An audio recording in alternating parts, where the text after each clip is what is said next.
Bom dia, boa tarde, boa noite, pessoal. Aqui é o professor Diogo e na aula de hoje vamos ter o assunto combinação, tá bom? Dentro da análise combinatória, tá bom? Primeiro vamos começar definindo aqui combinação, tá? Vou dizer para vocês que combinação é o seguinte: se eu tenho N objetos disponíveis, combinação é o total de grupos com P desses objetos, desde que P seja menor ou igual a N, tá bom? Ou seja, se eu tenho N objetos, que objetos podem ser esses? Pessoas, carros, lápis, violão, sei lá, roupa, canetinha, enfim, objetos. Eu tenho os objetos, eu quero agrupar, tá bom? Ideia de grupo. Veja que eu estou usando uma palavra diferente para arranjo, permutação e PFC. No arranjo e permutação, especificamente, eu falava muito em fila. E aqui eu não falo muito. Para a combinação, eu não falo muito em fila. Eu falo em grupo, tá? Então, se eu tenho N objetos disponíveis, eu quero fazer grupos com P desses objetos, o total desses grupos vai ser conhecido como combinação. Tá bom, galera? Por exemplo, assim, vamos supor, eu tenho essas 5 pessoas aqui, tá? Ana, Beatriz, Carlos, Denise e Elisângela. Vamos supor que, por exemplo, eu quero formar trios. Quantos trios podem ser formados? Bom, a quantidade de trios é o seguinte, pessoal. Vou formar trios, tá? O primeiro trio que eu posso formar, por exemplo, é com a pessoa a pessoa B e a pessoa C. Isso aqui é um trio.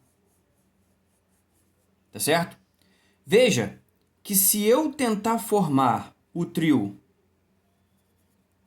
BCA, na verdade, esse trio BCA não conta como um trio, porque eu já formei o trio ABC. O trio ABC é a mesma coisa que o trio BAC, que é a mesma coisa que o trio BCA e assim vai. Então, entre essas primeiras 3 pessoas que você escolheu, se você trocar a ordem dessas pessoas, você não vai mudar o grupo, tá entendendo? Não vai mudar o grupo. Então, esse trio aqui, gente, não vale. Tá bom? Então, vou tentar formar outro trio. Por exemplo, vou formar o trio A, B, D. Tá vendo? É outro trio. Vou tentar formar o trio A, B, E. Pronto. Será que tem outro trio que eu posso formar, começando com a pessoa A? Bom, ABC, ABD, ABE. Vamos tentar formar A, CD. Ó, é outro trio. A, CE, outro trio, tá vendo? E ADE. Tá vendo, ó? Tô formando trios, tá vendo? Vamos ver aqui outro trio que eu posso formar. BCD. Ó, posso formar BCE. E posso formar BDE. Tá vendo? É outro trio que eu posso formar. BCD, BCD, BCE, BDE. Temos quantos aqui? 1, 2, 3, 4, 5, 6, 7, 8, 9. Que outro trio eu posso formar? Posso formar o trio CDE. Tá vendo? Eu não tenho mais outro trio aí que eu posso formar, correto? Não tem mais. Bom, esses são os únicos, ó. 1, 2, 3, 4, 5, 6, 7, 8, 9, 10. 10 trios. Eu posso formar 10 trios com essas 5 pessoas disponíveis. Só lembrando que, por exemplo, se você quiser formar o trio EDC, você não pode. Esse trio não pode, por quê? Porque ele já está formado aqui. Entendeu? Tá legal? Só que, obviamente, você já percebeu aqui junto comigo que não vai dar pra gente ficar, tipo assim, porque aqui foi fácil fazer, a gente teve até um certo trabalho, mas não dá pra gente pensar que essa questão vai ser resolvida dessa maneira para sempre, né? Se eu aumentar, por exemplo, a quantidade de pessoas disponíveis e aumentar a quantidade de pessoas dos grupos, obviamente que essa maneira vai ficar uma maneira não muito eficiente, porque ela vai ser demorada e complicada, porque você formar um grupo por vez até formar todos possíveis, você pode ter um trabalho muito grande.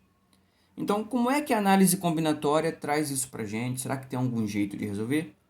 Tem sim.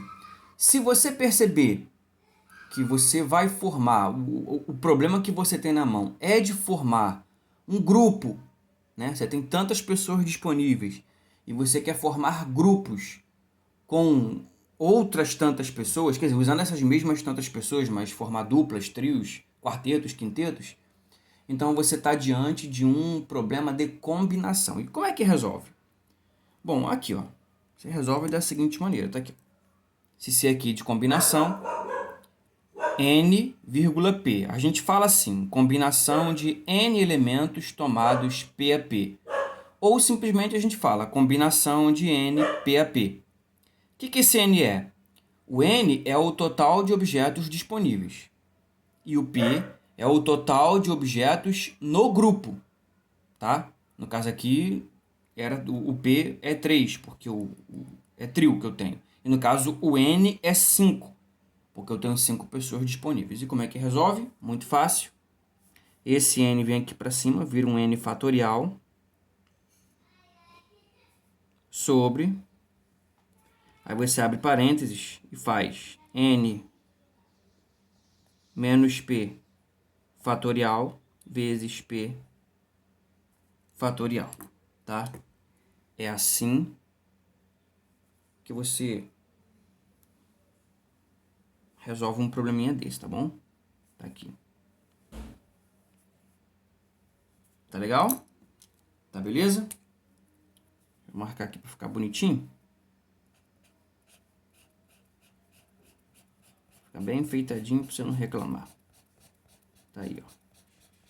Combinação de NPP é N fatorial sobre N menos P fatorial, que multiplica P fatorial, correto? No caso específico aqui do nosso exemplo, se eu fosse resolver, né, eu faria assim. Combinação de 5 pessoas tomadas 3 a 3. Tá bom? Tem 5 pessoas disponíveis e dessas 5 pessoas eu quero formar trios. Quantos trios no máximo eu posso formar? Vamos lá então. Trios diferentes, né? O N é 5 e o P é 3. Eu tenho 5 fatorial sobre, abro parênteses, ó, N menos P. 5 menos 3 fatorial vezes o P, que é o 3 fatorial, tá certo? A gente resolve primeiro parênteses, né? 5 menos 3 dá 2 fatorial, 3 fatorial. A gente resolve do 5 fatorial até o 3 fatorial. Vou fazer aqui, ó. 5 vezes 4 vezes 3 fatorial sobre o 2 fatorial é 2 e, 3 fatorial. Vou cortar, ó. Aí eu tenho essa continha para fazer. 5 vezes 4, 20. E 20 dividido por 2 é 10. Então tá aí. Realmente eu tenho 10 trios. Você pode ver que há uma clara vantagem, né, de você usar a fórmula em relação a você tentar formar cada trio, tá entendendo? Você tem que aprender a usar a fórmula, tá certo? Vamos lá, vamos ver um outro exemplo aqui. Combinação de 6 elementos tomados 2 a 2. No caso aqui, o 6 é o N e o 2 é o P. Então, eu vou substituir na fórmula, ó. Tenho aqui. Se você quiser fazer, dá uma pausa aí e faz, tá? Eu tenho aqui, ó, 6 fatorial sobre, parênteses, 6 menos 2 fatorial vezes 2 fatorial. Certo? Vou primeiro resolver parênteses.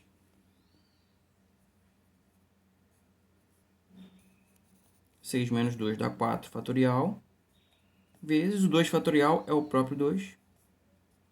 Desenvolvo do 6 até o 4. Vai ficar como?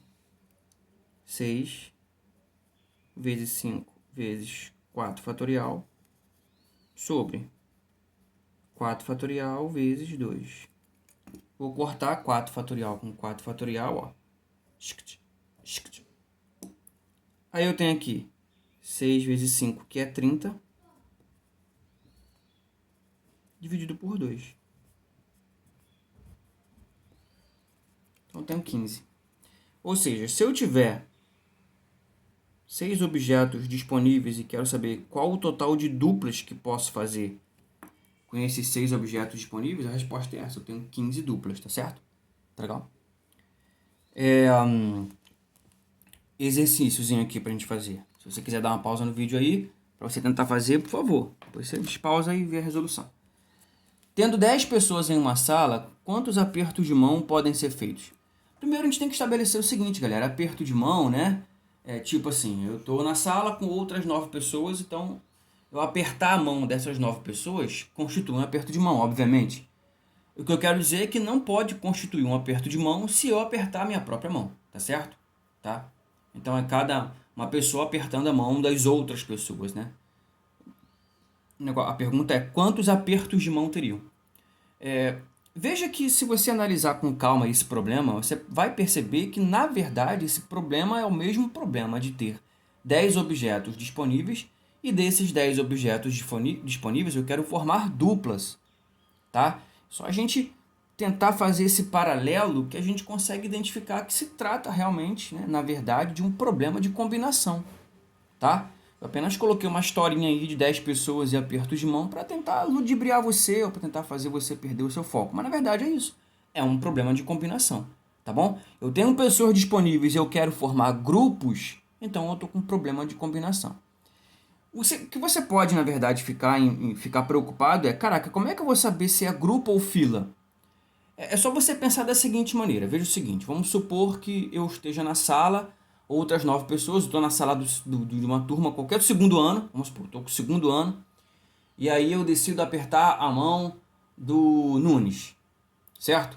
Então, apertar a mão do Nunes e o Nunes apertar a minha mão representa, na verdade, o mesmo aperto de mão. Entende? Não conta um aperto de mão diferente. Não dá ideia de fila, dá ideia de grupo. O grupo formado por professor Diogo e Nunes é o mesmo grupo que Nunes e Diogo, você entende? Entende? Então, Francielen e Helena, Helena e Francielen é o mesmo grupo, é a mesma dupla, é o mesmo aperto de mão. Não conta 2 apertos de mão. É diferente de fila. Uma fila onde a primeira pessoa dela, da cantina, a primeira pessoa é a Franciele e a segunda pessoa é a Helena, é diferente de uma fila onde a primeira pessoa é a Helena e a segunda pessoa é a Franciele. Correto? Existe uma diferença disso. Vamos dizer uma diferença de ordem, né? No ordenamento dessa fila, as pessoas estão colocadas de maneira diferente. Já num grupo, o ordenamento das pessoas não faz qualquer diferença. Tá? Não tem diferença. Então, a gente criva para ser usado como combinação se o problema que você está encarando tem ideia de grupo e não tem ideia de fila. E tem que ficar bem claro isso. Então, no caso do aperto de mão, é só você parar um pouquinho e pensar, para analisar. Espera aí, o aperto de mão entre a pessoa A com a pessoa B é o mesmo aperto de mão entre a pessoa B e a pessoa A. Então, poxa, isso é uma dupla, isso não é fila, é dupla, é grupo. Então, eu estou com um problema de combinação. Daí, basta fazer a interpretação. Se eu quero uma combinação, eu quero uma combinação entre o quê? Ora, são 10 pessoas disponíveis. E aí, eu quero formar duplas. 2 pessoas. Correto? Beleza? Então, vamos lá, então. Como é que eu resolvo isso, galera? Eu resolvo da seguinte maneira. Então, aí o que acontece? O N vale 10 e o P vale 2, porque o aperto de mão é formado por 2 pessoas, então a gente entende que é dupla, né? Então é só fazer, vamos lá. 10 fatorial sobre, abro parênteses, 10 menos 2 fatorial vezes 2 fatorial. Vamos lá, parênteses primeiro.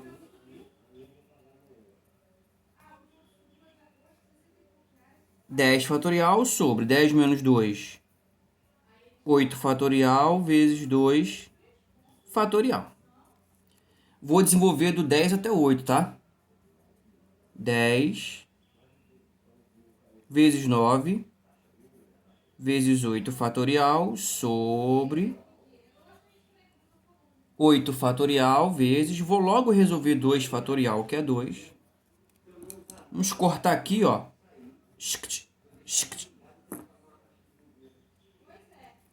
10 vezes 9 dá 90. Dividido por 2, 45. Então, gente, é o seguinte.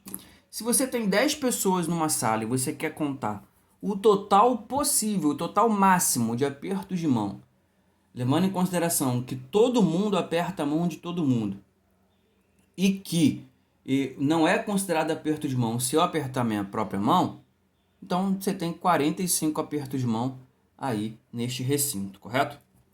Para finalizar aqui o vídeo, só para a gente não confundir, tá? Vamos anotar aqui, ó.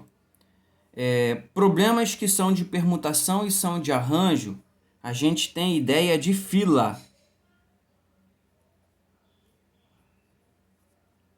Problemas de combinação, a gente tem ideia de grupo. Tá legal, gente? E lembrando também, fila. Fila, ordem importa. Ordem importa. Grupo,